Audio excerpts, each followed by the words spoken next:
secret organisation, it seems a bit strange to come across a museum of a secret organisation and to find one in a grand castle chateau-like thing in the middle of the green desert diagonal through France.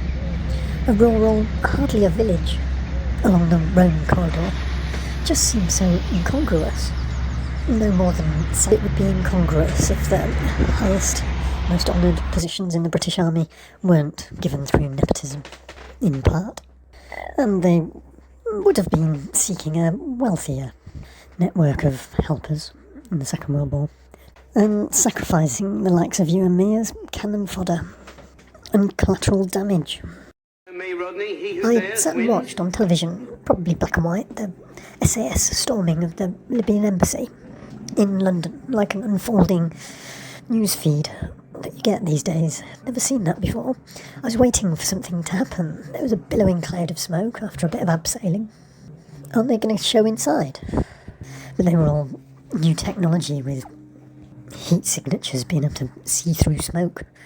Who'd heard of such things?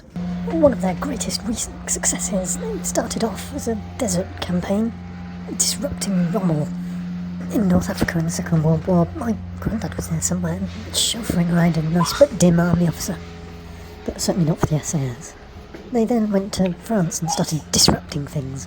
Sennecey le Grand is the SAS museum in Burgundy, central eastern France, stretching from central eastern France to the hinterland of the Normandy beaches, but survival was perhaps their greatest success. Perhaps they helped with a bit of local resistance enablement, but you can't help think that the Germans will have slaughtered lots of civilians as the helpers of the resistance, with retributions. Flush after the success in 1980 of the Libyan embassy siege, the SAS are off to Mikado mission in Argentina. They've got French Exocet missiles, the Argentinians, and they're going to launch them potentially at the two British aircraft carriers, and the mission to be lost after all that way to the South Atlantic. There was reconnaissance needed. No one knew anything about the 4 Exocet missiles into Tierra del Fuego. But the reconnoitring, the drop-off helicopter through the fog got seen by radar because it had to go over the fog. The provisions and equipment weren't enough to hike all the way to the target, and the mission had to be aborted, and they made their way to Chile. Mission Mikado couldn't be launched, and the Exocet missiles did get launched and did hit British battleships. I had a friend when I was in university who had been a helicopter pilot in the Falklands War and got shot down. For the week that we were on a study trip, I had to take the role of his wife and hand him his extra strong mint-sized opium tablets, basically. Before he could even get out of bed in the morning, he ended up dying quite young. More recently, I've been working with a retired paratrooper. This is how he describes himself. They obviously like them lean, take up less weight in an aircraft or something. Achieving sergeant by the end of his career, it was very much a yes sir, no sir, 3 bags full sir type of a chap, which kept him in that long career. But you get a series of training opportunities that you need to keep up. You can pick and choose these to a certain extent, and the SAS isn't really a body of people. It's a continually rotating, changing need of a limited number of individuals that are needed for any one type of operation. And a lot of these people are on the same training course. Tierra del Fuego did demonstrate that people from jungles don't adjust as quick as they should. In an Arctic theatre of operations, heroes led by donkeys. It's just the planning and preparation that fails SAS missions. Sierra Leone in 2000, another big success story. The West Side Boys. These were the bad guys. Well, they hadn't always been the bad guys. They decided to become the rebels after fighting for both sides in a civil war and being trained by the British. It was a previously a British colony, Sierra Leone. But for a secret organisation, quite a lot gets out. The BBC have been claiming death squads and dropped planted AK-47s in Afghanistan.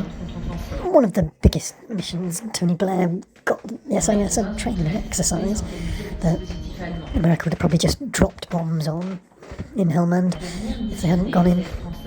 But they are genuinely concerned for civilian casualties. There's a press release that's routinely used, goes something along the lines of, "to the highest standards," and little more than that. The Israeli, the British SAS and the American equivalent are currently deployed in small numbers around Gaza and the West Bank. I think they could be gathering war crimes information about Israel, about the far right government, as well as obviously trying to get the hostages out. Now, my para-friend would have never had any interest in being a drone pilot, but SAS drone pilots are deployed searching for hostages. They chose that training. But back to Sierra Leone and Operation Barras, I remember being surprised that my mum was impressed and reassured by the success of the paratroopers, the Red Beret operation. You'd like to think that United Nations could be a presence in Gaza, West Bank, and stop the atrocities by the settlers. Jordanian peacekeepers in Sierra Leone were a United Nations mission. We turned off on a road down a track towards a village, and the patrol of 12 men was overwhelmed by a large number of heavily armed West Side Boys rebels. They were taken prisoner and transported across a creek. Negotiators got 6 of them out, but decided it was just delaying tactics on the others.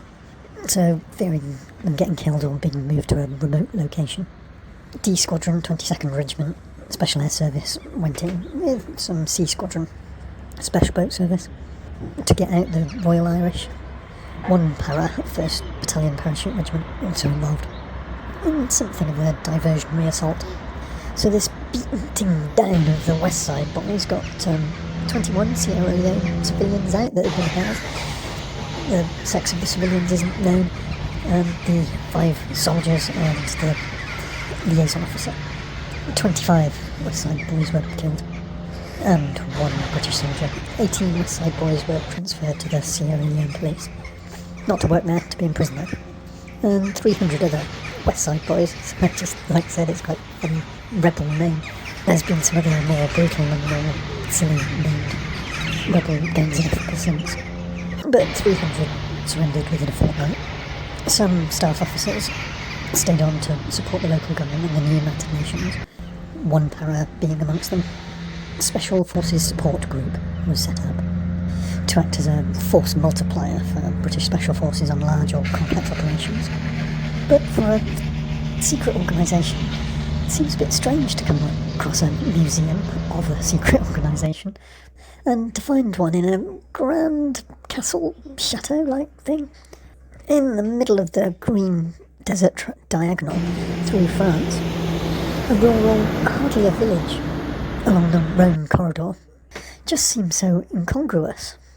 No more than South Seine in Gloucestershire being used as a readiness to move exercise for Sierra Leone, I suppose. But it would be incongruous if the highest, most honoured positions in the British Army weren't given through nepotism, in part.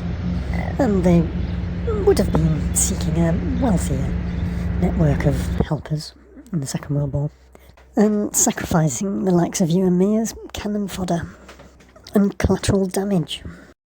Come on then, we're going to go. Right then. Good boy, you know it makes sense. Now come on then.